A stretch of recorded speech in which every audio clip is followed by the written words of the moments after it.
Good morning. Good morning. If you're going to stay, stay. But please shut the door.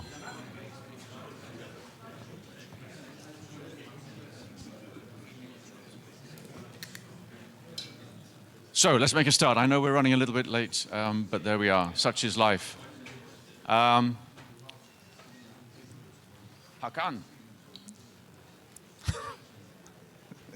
He's in heavy sales mode. Okay, good morning, everybody. Thank you for being here at what is probably the most interesting session of the day and a half. My favorite subject, branded residences, and arguably the favorite subject of these guys as well. So I will leave them to make very brief introductions of who they are, and we'll get going. Starting with Ludo. Does this work? Yeah. Just sorry, 1 second. It's my mom. It's okay. Sorry. She normally doesn't call me, but she can wait a little bit. Yeah. So we're a real estate developer based in Central and Eastern Europe. We're focused on Croatia. We're just right now having 2 projects that are undergoing. One is a gated neighborhood that is non-branded residences of 23 super luxury villas. The other one, we shall start construction at Q1 next year. It is a branded residences, also luxury 5-star with 127 units, around 500 beds, with a beach club, several restaurants and several outlets for dining and entertainment options. So we're mostly focused there. We did some development in Central Europe. We built mostly residential stuff, but right now we are reshuffling our focus on branded residences. We've been in hospitality for a while, and that's it. I'm not going to take more of your time. Yeah, I have to answer mom's phone. Sorry. Thank you. Jaidev. Hi, everyone. It's great to be here. My name is Jaidev. I run our mixed-use development for Marriott for Europe, Africa, Middle East. As background, Marriott is the world's largest branded residence company. We have in the portfolio about 240 projects, including 120 open and 120 in the pipeline, across 16 of our premium and luxury brands, a lot of which you'll recognize: Ritz-Carlton, St. Regis, W, Edition. The company has been in the business of branded residences for about 25 years, so we have a strong track record across global design, marketing advisory, and supporting our developers and partners in the sales process, and more importantly on the operations side, on residential deals. In terms of types of projects, we've seen everything from managed, franchised, co-located with a hotel, as well as standalone residences, and obviously luxury and premium. And the sector has exploded in the last 5 to 10 years. We see significant growth opportunity globally. The US has been on fire in terms of number of deals signed last year and this year. And we see a ton more opportunity. Europe for us is underrepresented at the moment. So Europe is a big strategic market for us, and the Middle East and Africa continues to be strong. Good morning, everybody. Firstly, apologies because I'm losing my voice. Secondly, Daniel von Barloewen. I am the regional head for mixed use for Accor for Europe, Middle East, Africa. I look after everything from the development side, as JD was mentioning earlier, the marketing support side to our development partners, and also the residential operations for the region. Accor has likewise been in the branded residential business for about 22 years. We have 120 open and pipeline projects. So to put that in perspective, between Marriott, Accor, and Four Seasons, we have 55% of all the hotel branded residential projects in the world open, and 60% of the pipeline. And there are more than 60 to soon to be 90 different players in the branded residential industry. So that sort of gives you a bit of an idea of the global context. Historically, it's been about luxury. 75% of our open branded residential projects are with our luxury brands. But if we look at the pipeline, 50% of them are actually premium and mid-scale brands. And that is despite every single year having another record year of signings. So it's great to see broader demand across a broader range of brands. And actually 25% of the brands, and it's sort of continuously increasing as well, are lifestyle brands. So significant demand, not just for traditional luxury, traditional premium, but also lifestyle luxury and lifestyle premium brands. Hello, my name is Scott Antel. I'm the third person in a row here from Dubai, which will tell you something about branded residential. That really is the capital of the world today on that product. I'm a lawyer. I'm generally an emerging markets lawyer, places people don't want to live. I spent 23 years in Russia. Did projects, the first branded residential projects in Russia's CIS.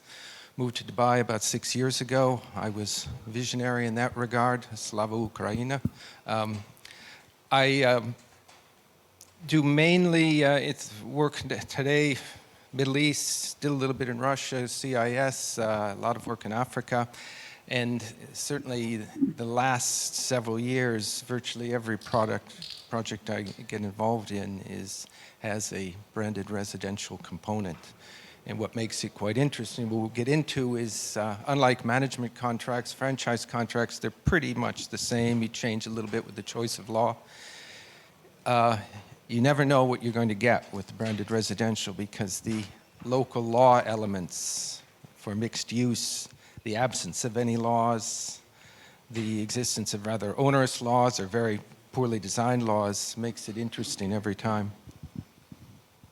Great, thank you guys.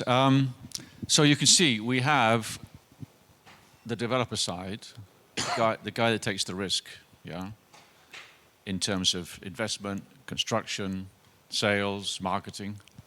We have the operator branding side, and it's good that we've got two here because you should always have at least two. Recommendation, don't just one, not just one. And then Scott here, in my view, in this business model, which has been talked about many, many times as the three-way win, is where you're trying to get here. You're trying to get a three-way win because you've got significant players involved, all coming at it from a different angle. There's a lot of risk involved. That's why you need people like Scott to manage those risks and get everybody aligned, because arguably we're all trying to do the same thing. I'm here to represent the guy that pays for it all, called the guy that buys the house in the first place, yeah? Who is often not represented around the table in these discussions and should never be forgotten, because in the end, we all depend on somebody wanting to buy one of these properties in the first place. And that's also somebody who needs to win in the whole deal, yeah? Should never be forgotten. It's a three-way win. So, coming back to Ludo, why would you want to do this? You know, what is it for you that is the driving force behind saying, I need to get a brand on my residential product because that way I'm going to be winning?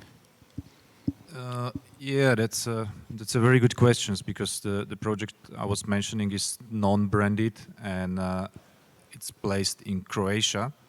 Both are placed in Croatia, and we heavily believe in Croatia, which I don't think it's a risk-taking, it's a safe betting.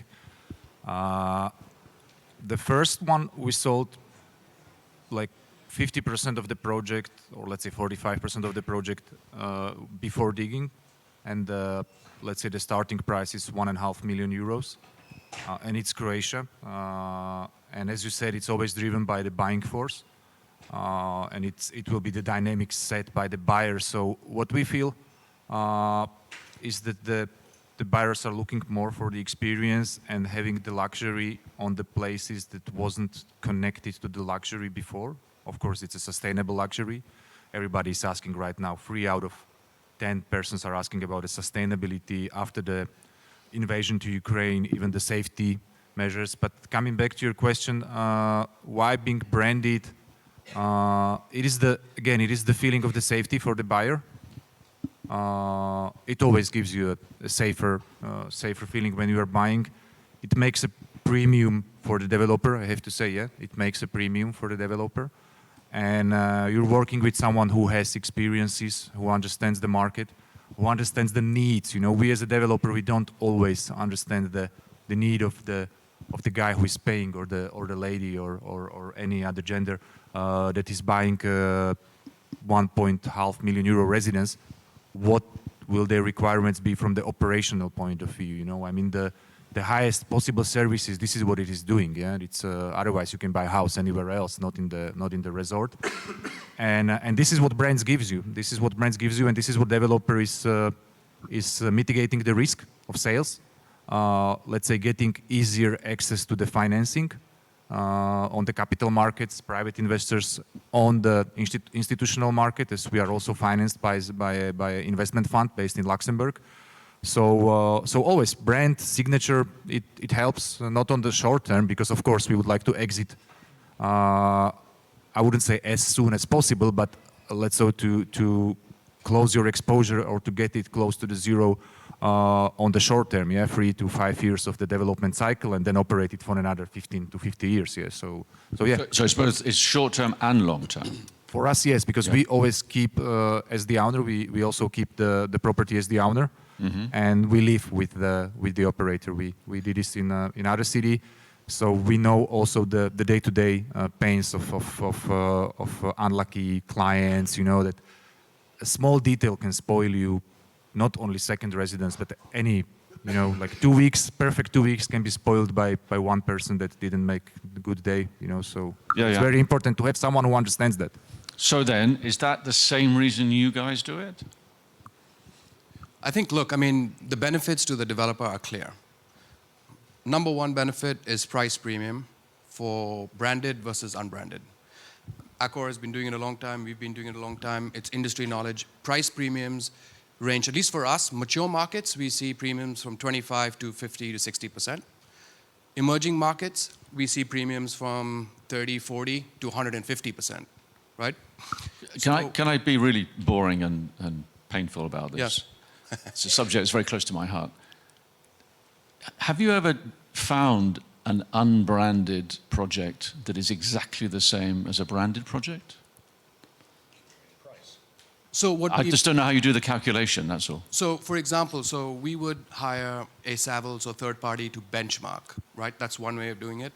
We've done enough conversion deals where we walk into a project where, I'll take Ritz-Carlton Residences in Bodrum in Turkey, right? Where we've got about 50 villas. The owner was selling at X. He'd sold about 25, 30%. With the rebrand, with the relaunch, under Ritz-Carlton, pricing jumped about 30, 35, 40%. And not just pricing, he sold a lot faster, right? So it's a combination of price pace, how quickly you can sell out, as well as premiums. And give you an example of pace, right? So we signed a deal in Dubai this year, St. Regis Residences, right, with EMEA Properties, 1.2 million square feet development. They sold $1.2 billion of real estate in 4 months. We did the world's first W residences standalone in Dubai, 3 months, 300 million US, right? So people go for the stamp of approval. They like the brands. They understand what's behind it. We are not just a licensing company where we put the name on and have nothing to do with it. We don't take the royalty fees and run. Our companies have been around for a really long time. We work with the owners during the marketing process, and we have to be able to manage these projects on a long-term basis. So Scott, what's your view on aligning the interests of the parties with that in mind, this whole premium thing?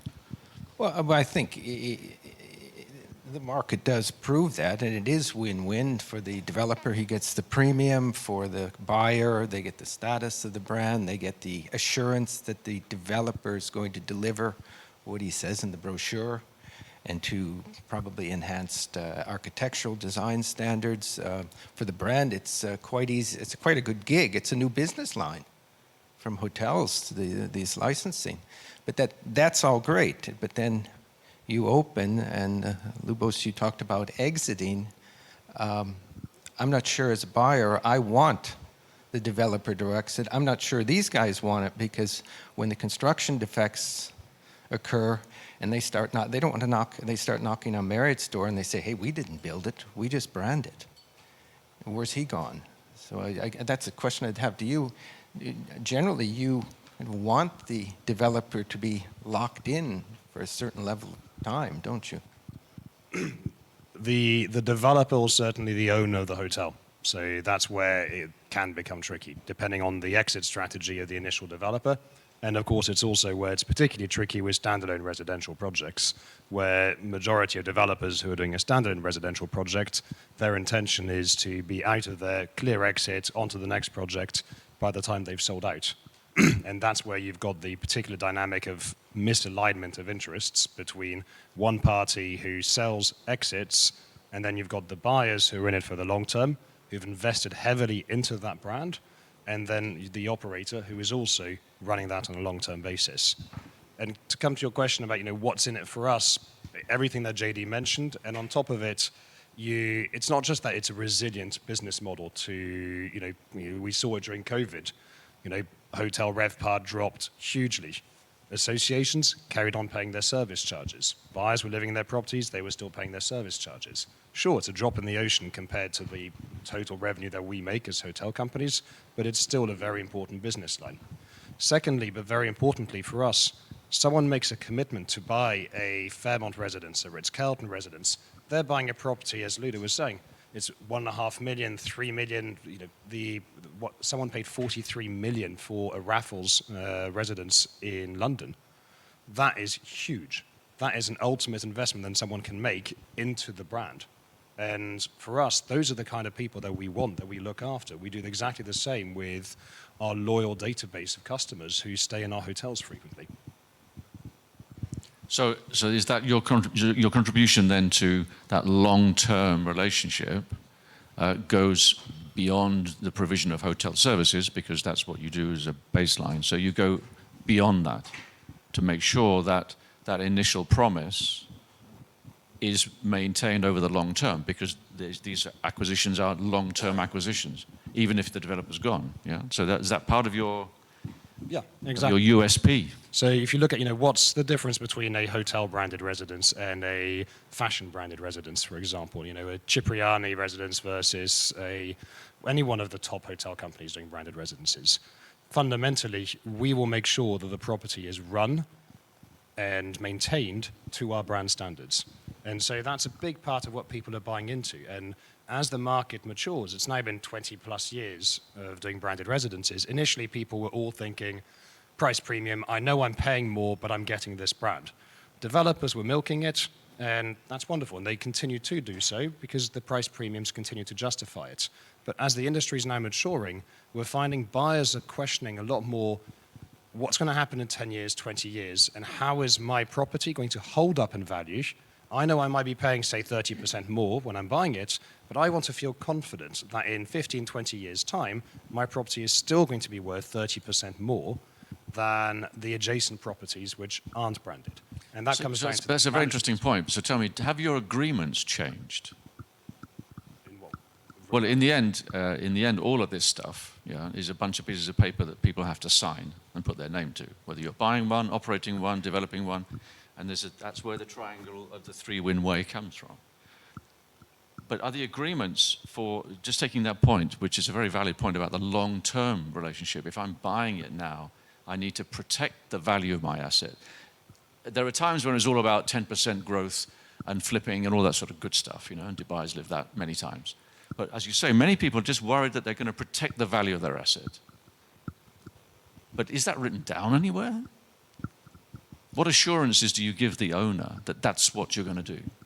I think the assurance, to Daniel's point, comes with the fact that the companies are established, we have a track record, our core business is operations, and to us, like exactly what Daniel said, I mean, it's the ultimate testament of loyalty, right? When our average check on the resi side is $3 million, or dollars, pounds, whatever,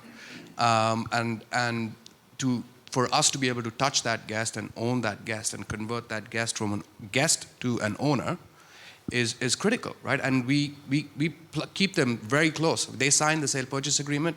They're in our Bonvoy loyalty program. They get titanium, they get platinum, they get gold, depending on what kind of projects what kind of price point they're in, and we keep them close in the system. But Ludo, sorry, Scott. Ludo, just coming back to your position as the developer, the guy that's building it and selling it and generating this value, what do you say to your potential buyer who asks you, Yeah, but what happens if the brand goes away? Yeah, I was just thinking about it because we have two projects outside the city of Zadar, beautiful city in Croatia.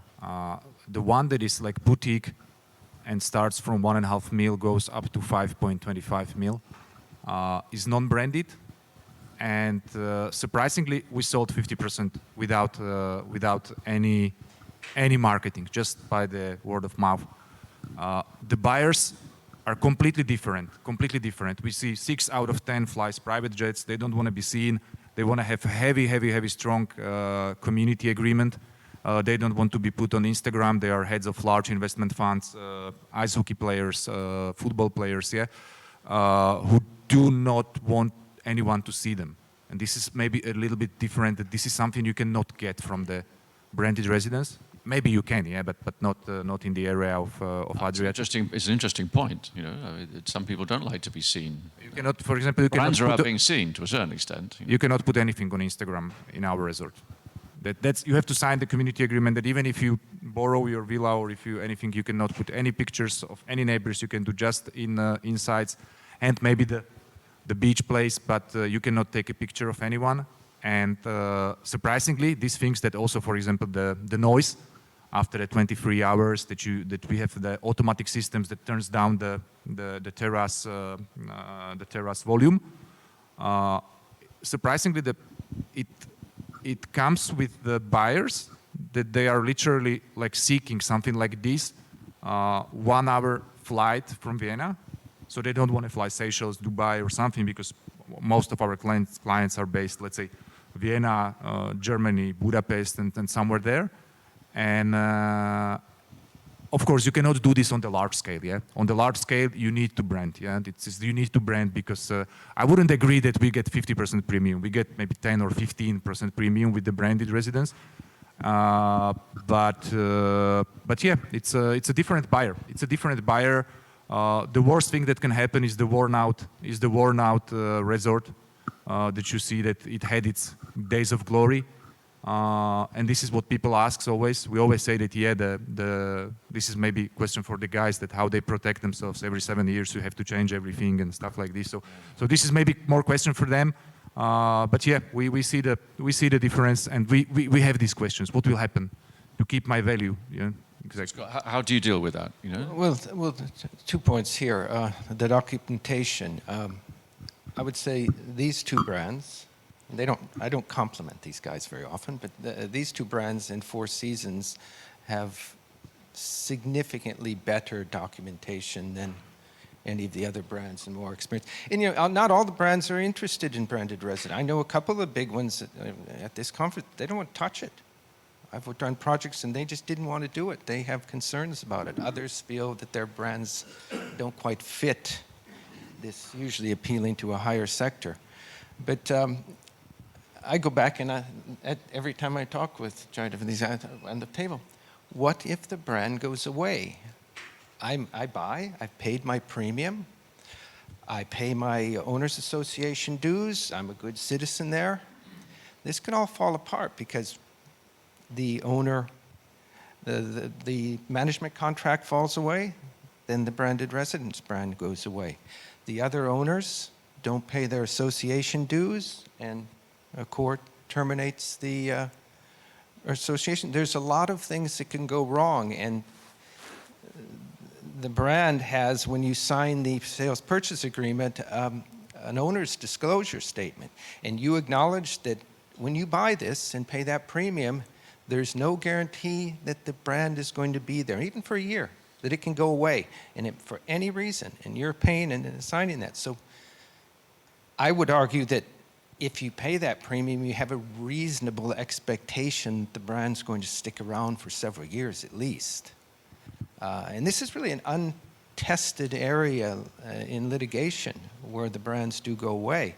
And the other thing they'll put in there is that there'll be no class action suits. So if the brand goes away, your neighbor and all the neighbors have the exact same suit, but you all have to file individually, which makes it more hard to litigate these things. But what if the brand goes away? There's a lot of moving parts in these. And when you put in, if you have a rental pool, and it becomes an investment component, your very individual buyers become little individual owners. It's a lot of things moving. I think maybe let's park the rental pool because that's a separate discussion that we can have. But to answer some of the points, and JD will chip in,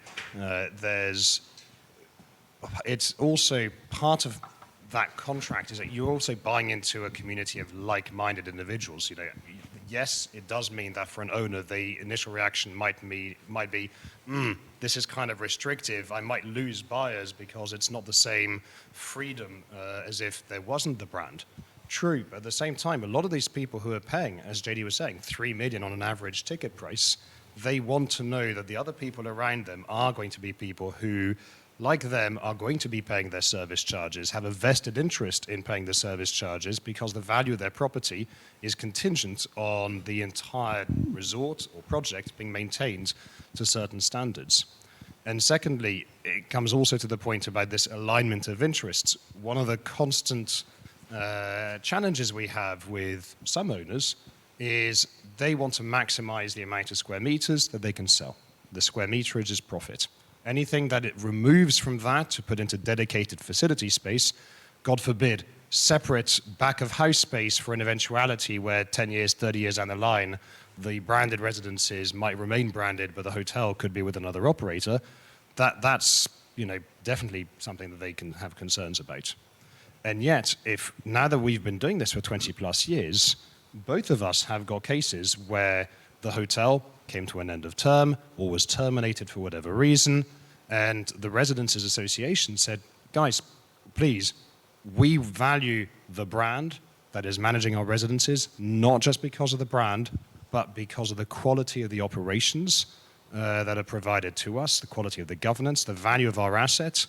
And whilst we may have nothing against X hotel brand that's coming in, we would prefer to remain managed by you. We know we won't have the same residential facilities, but we want to keep the brand. And so that's one of the reasons why a common pushback in our contracts is this right for us at our discretion to keep the residential contracts if we want, is because of how important our buyers and that relationship we have with those people is. So yes, you do need to design additional dedicated facilities, additional back of house space, so you're providing for an eventuality 10, 20, 30 years down the line. That's a very interesting point, which leads us on to a question related to the planning of all these things in the mixed-use environment. Because this is something that we come across a lot, which is how many hotel keys do we have? How many residential units do we have? What is the use plan? Are these sale and leaseback units, in which case they come into the hotel inventory? So it seems to me that there's an individual project decision, but how do you guys see it from an operator's point of view? Is there a trend now? Because I think something you mentioned earlier on, JD, about your pipeline. What percentage of standalone is it? Well, we are today about 20%. So we have 120 open, about 20 standalone. So about 15% is standalone. But pipeline, we've got almost 30% standalone. So that's a trend. We're moving towards this because 10 years ago standalone was almost like forget it. Yeah. But now it's become a thing. Yeah. But then you're moving away from that hotel room idea to a residential component. Even if it's operated as a hotel, it's still a residential unit. So is that something that is going to carry on? So I think it's important because there are so many products out there, right? Our focus is very, very clear. So we've got hotels and resorts as one product type. We've got extended stay, which is a not-for-sale product type, which is owned by the owner. We've got co-located hotel and residential, where the resi is sold with an optional rental program. We do not like mandatory rental programs because of the issues it causes us as a US company in securities laws, etc. We prefer an optional. And we've got standalone resi at the other end of the spectrum, right? We also have somewhere in the middle sale and leaseback schemes where it's a 200-key select service hotel where the units are chopped up and sold with the mandatory leaseback. Again, we don't like those because of the securities laws. So to your point on the growth of standalone, I think the whole pie is growing, right? Not just luxury, but premium. I think the mixed-use component also heavily depends on financing for the hotel. And when that slows down, luxury mixed-use slows down as well, which is also why standalone has picked up pretty significantly. So Ludo, you said earlier on that you have developments where they're not branded, but there's a certain scale issue that when you get to a certain scale, the services that you need to provide, is that because it simply becomes economically non-viable for you to provide those services, so you need to find a third-party operator? Or is it that just you're not interested in being an operator? No. If you're talking about, let's say, 500 beds plus, it's not very probable that you will find like-minded individuals that will agree with your community agreement and everything. If you have 23, I would say, persons who believe in Croatia, who love the Croatia, and who could afford any property anywhere in the world, that's easier for them not to be tied with the brand. Yeah? The question is always in the coastline is the beach club. Whether to brand the beach club or not, this is another question. Where to go to Vietnam or Sneaky or do some small stuff from Saint-Tropez or trust the local culture, because Croatia has 2,000 years of history, of culture and cuisine, of everything. So you can build on that brand. It's mainly the scalability, because when you go up into the larger and larger residencies, you deal with the larger portfolio of clients, and for sure, these guys know how to deal with the 500 guests, and mostly it is also about the rental pool. When you have 500 beds or let's say 200 keys, it is that most likely 75% is buying it as an investment. So they want to see return over investment. Yeah, they can finance it, they see money, and then you have to deal with all the issues that you don't deal with the owner who is using it for his or her own purposes. Yeah, so then you need to do all the insurance, then you need to do check-ins, check-outs, experience, and everything. And to be honest, yeah, of course, the large brands know how to do it. Yeah, it's something completely. If you are not a small family hotel, and my wife would be working at the reception, and my mother, who called me, would be in the kitchen, you need a large brand. Yeah. Does anybody have any questions? Izzat. Sorry, yeah, go ahead. I don't know if there's a mic out there. Sorry, I have a quick question, actually. Dubai was mentioned a few times today, and I know some of you live in Dubai, I live in Dubai. Now, the value add to a branded residence is very clear. You get the quality reference, you get the long-term kind of maintenance and integrity of the building being built with the kind of manager. And property developer as well is picking up also the more premium for sale. What we're seeing now is actually quite a few developers are branding their buildings with movie stars, with jewelers, with musicians, and they're picking up also a premium. But those branded residences has no long-term quality to them. There'll be some disappointments for sure. Do you think that bad experience might take away from the power of the branded residences, or might just empower you more that you are trusted brand? I think it's a risk, right? I mean, it's a big risk. And that's why I think when we look at these fashion brands who are doing these licensing deals, there's nothing really behind it, right? It's a licensing deal, that's it. The fashion designer shows up once every 6 months at a couple of launches. Yeah, cars. I mean, there's a lot of automotive companies, there's a lot of companies doing that in that space, right? But I think when we're launching a branded residence projects under one of our brands or any of the hotel operators, it's all about the service level. It's all about the hotel type services that come with it. It's all about the ability to do a rental program. The fact that we can operate to the level, to the standard of the brand.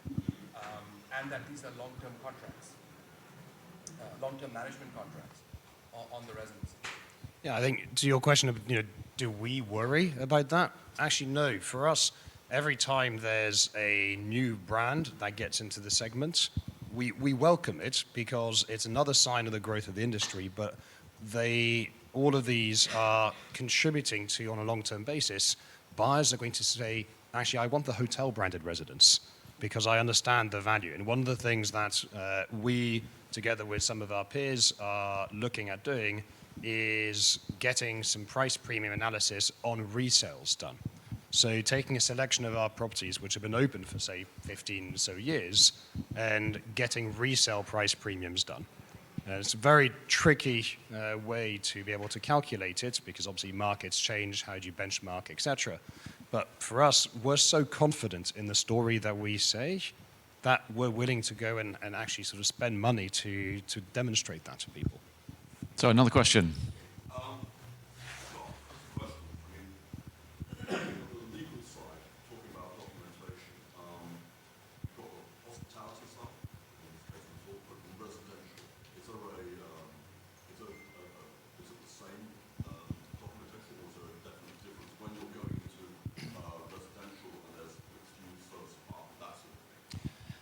Yes. Now, often, I mean, Marriott, Accor, very often, at least when I work with them, they, for their hotel agreements, they want to use English common law, which is, you know, tied and trusted, and a lot of times owners, well, it's kind of a patriotism thing. I want my local law, and well, your local law is civil law not developed or in the Middle East under Sharia law. It's what Allah's thinking today. That's not very reliable. With the real estate, with the sales, you have to use real estate transactions. Everywhere in the world I know, you have to use domestic law, which you may have arbitration, but your sales purchase agreement will have to be under local law. Their brand licensing agreement, for which between the developer and the owner, where they get their license fee, that can be under foreign law. The residential management agreement, depending on the country, may have to be in local law. And the biggest thing is, it comes down to mixed use. Is there who is in control of the common areas? Does the owner retain it? And then he could charge premiums on utilities, whatever, because he's got a captive audience. Is there an owners association, which you often have, which can be useful, but to use little Greek mythology, an owners association, the devil you know in the owner, an owners association is, the Hydra in Hercules trying to slay multiple heads. They're a nightmare, and these guys don't want to touch an owners association. They have the contract between the owners association and the owner developer, who then hires them to do it. Or you have, Dubai's changed, now they hire a third-party property manager. And a lot of these things also, because people are buying a freehold interest, generally, when you buy a freehold property, nobody can tell you what to do. If you lease it, you can always terminate a lease. You may have to pay damages, but if freehold is sort of sacred. And so they can potentially, these owner associations, kick these guys out. It is a risk. Now, they put in all sorts of legal restrictions on that, but it is a vulnerability, and depending on the country, even more so. One more question. I know you had your hand up first. Some insight. So I represent a development company. We have built around 11,000 apartments that we have managed in all the area. In one of our core companies, we did around 7,000 apartments, 2,000 of which were branded. So it was with Barcelona and Rio properties. And I could give you some insights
So that's the lesson. You need a good lawyer.